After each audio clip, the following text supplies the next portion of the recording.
My friend, you believe that keeping your past mistakes at the forefront of your mind is what makes you wiser. But I must tell you, you are tragically wrong. In reality, this habit turns your mind into a graveyard where your bright future goes to rot.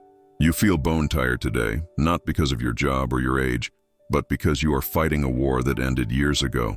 You feel this invisible burden every time a new opportunity knocks, and you pull your hand back because you think your worth was fixed on your worst day. But what if the weight you feel isn't even yours to carry? This story is about you. If you stay with me until the end, I will teach you the ritual of the ash, a way to transform heavy history into weightless dust. I am going to grant you a reward of real pride and a silent strength that no longer needs to look back. However, before you can perform the ritual, you must understand the physics of the soul that is currently pinning you to the ground. There is a specific reason why your mind chooses to be a cage rather than a garden, and if you don't identify it in the next few minutes, no amount of effort will ever set you free. You see, my friend, Doran lived in a world where the sun never quite managed to break through the haze. He moved with a heavy rhythmic slouch like a man trekking through knee-deep mud on a dry sidewalk.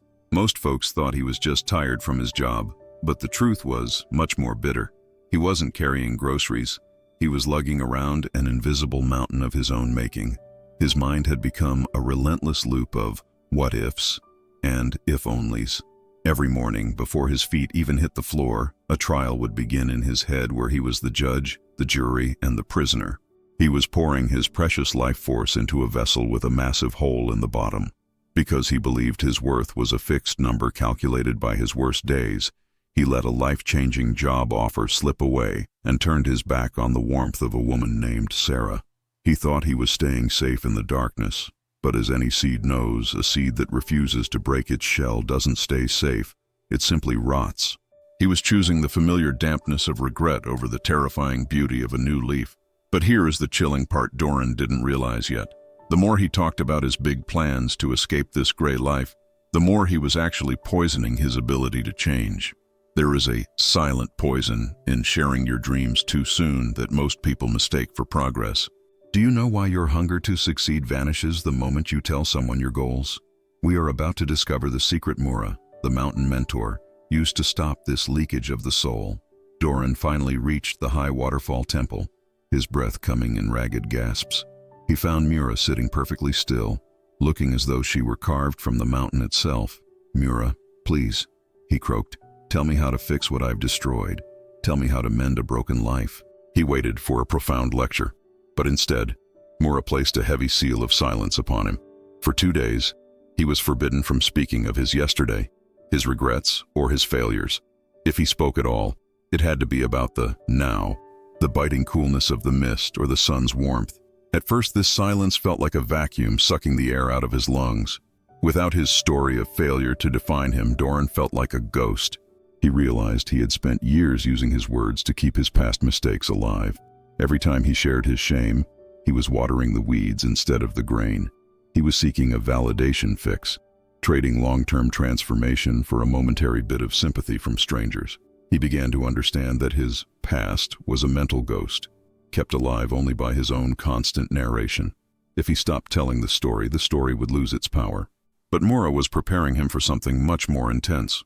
While silence settled the noise in his head, the true test was about to begin. She was about to show him that his regrets weren't just thoughts. They had a literal weight that was physically crushing his potential. In a moment, she will pull something from a woven bag that will change how you look at your own mistakes forever. Mura didn't use many words. She simply draped a rough-hewn net over Doran's weary shoulders. "Tell me," she whispered, "every mistake, every what-if, and every moment you wish you could do over." As Doran spoke, Mura began to drop smooth, heavy river stones into the net. For the job he lost years ago, a stone hit with a dull thud.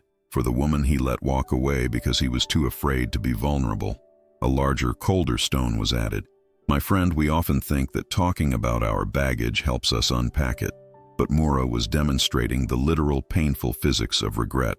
Every time you revisit a failure without a plan for change, you aren't releasing it, you are reinforcing it. You are weaving that old pain into the very fabric of your identity. Soon, Doran's knees began to tremble under a bulbous anchor of should-haves. He was down on his hands and knees, his face inches from the grit, pinned to the earth like a fallen statue. He realized he couldn't take a single step forward, let alone climb the peaks above. He had been seeking pity, but pity is a weak fertilizer that only encourages rot. But here is the truth that will keep you up at night. Those stones in Doran's net weren't just his own mistakes. Many of them were borrowed weights, expectations and judgments from others that he chose to carry as if they were his own. In the next moment, Mura is going to issue a command that sounds like a death sentence, but it is actually the only way to survive. You are about to learn why the path is narrow, and why your hands must be empty to walk it. Doran dragged that net to the very edge of the abyss, the stones grinding against the rock like the teeth of a giant. Every inch felt like a mile, his muscles screaming under a burden he had nurtured for far too long. My friend, the abyss wasn't just a physical drop. It was the terrifying emptiness of a life without his familiar pain. Mura stood at the lip of the void and looked him in the eye. She explained that by constantly seeking validation for his suffering, he was blowing out the candle he needed to light his way. Then, she delivered the mantra that would echo in his soul forever. The path is narrow. You cannot walk it with your hands full of yesterday. He realized that holding on to his shame was a choice he was making every single second. With a trembling hand, Doran took the blade and pressed it against the thick hemp rope. As the final fiber snapped, the net vanished into the mist with a violent lurch. The explosion he expected never came, only a silence more profound than any he had ever known. He stood up, his shoulders finally square, feeling the clean emptiness of a fresh canvas. Through the ritual of the ash, he watched his greatest regrets turn into weightless dust and blow away into the wind. But standing tall is only the beginning. Most people drop their stones only to pick up new ones the very next day because they don't have a container for their new lightness. Doran was free, but he still had a mountain to descend and a life to rebuild without his old identity.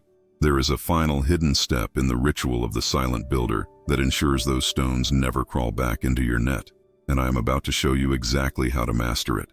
Doran walked down from that mountain, not as a man who had forgotten his past, but as a man who had finally stopped feeding it. He realized that his mistakes weren't his identity. They were just the heavy silt that the river had finally washed away. But remember the seed. If you dig it up every day to show people how much it's grown, it will never take root. It will just wither in the dry heat of judgment. Many of the stories you hear here aren't just stories. They reflect the invisible weight you may be carrying every day. The same invisible burden that kept Doran in the gray haze for a decade. You might feel that same bone-deep exhaustion, fighting a war that ended years ago. If you're tired of holding pain, responsibility, and guilt that were never yours, I created a guide for your specific journey called The Weight of Stones That Are Not Yours. It's for those who, like Doran, want to finally let go, set boundaries, and live with more lightness. Inside, you will find the practical application of the ritual of the silent builder to ensure you stop seeking premature praise and start achieving real, lasting transformation. To make your path even lighter, I am including 2 essential tools. Bonus 1. Learning to let go of stones that are not yours. A deep dive into identifying which weights are yours and which you've borrowed from others. Bonus 2. When saying no is an act of self-love. The ultimate guide to building the boundaries that Mura's silence represented, protecting your internal fire from a noisy world. The link is in the description and in the pinned comment. Don't let your past kill your future any longer. It is time to stop carrying the stones and finally walk light.